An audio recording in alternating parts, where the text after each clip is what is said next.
Hello hi friends, welcome back to మనసారా టీవీకి అయితే స్వాగతం. అయితే ఈరోజు మరి చెప్పే టాపిక్ ఏంటంటే చాలా అద్భుతమైన టాపిక్గా మనం చెప్పాలి. ఎందుకంటే వరల్డ్ కప్లో మరి వార్మప్ మ్యాచ్ గురించి అయితే మనం ఒకసారి చర్చిస్తే ఈ వార్మప్ మ్యాచ్ అనేది Bangladesh versus India very interesting మ్యాచ్గా మనం చెప్పొచ్చు. మరి మొత్తం మీద హెడ్ చూసుకున్న లాస్ట్ 10 మ్యాచ్లో టీమిండియా అయితే ఆధిపత్యంగానే మనం చెప్పాలి. కానీ ఎక్కడ అంటే న్యూయార్క్లో అనేది జరుగుతుంది.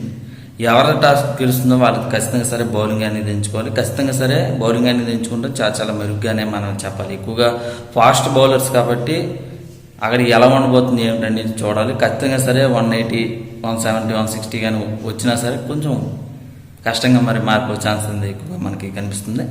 ఇలా చూసుకున్న టీమిండియా బ్యాటింగ్లో కానీ బౌలింగ్ కూడా అద్భుతంగా ఉన్నా సరే స్పిన్నర్స్ అనేది కొంచెం అయితే చూసుకోవాలి. ఖచ్చితంగా సరే జడేజా అయితే ఉంటాడు. మరి ఇటు స్పిన్నర్లో అయితే యాదవ్ అయినా చాలా ఉండే ఛాన్స్ ఉంది. మరి మొత్తం మీద చూసుకున్న కోహ్లీ కానీ మరి హార్దిక్ పాండ్యా కానీ కొంచెం దూరం అయ్యే ఛాన్స్ ఎక్కువగా మనకి కనిపిస్తుంది. ఇలా చూసుకున్న చాలా అద్భుతంగా అయితే మనకైతే కనిపిస్తుంది.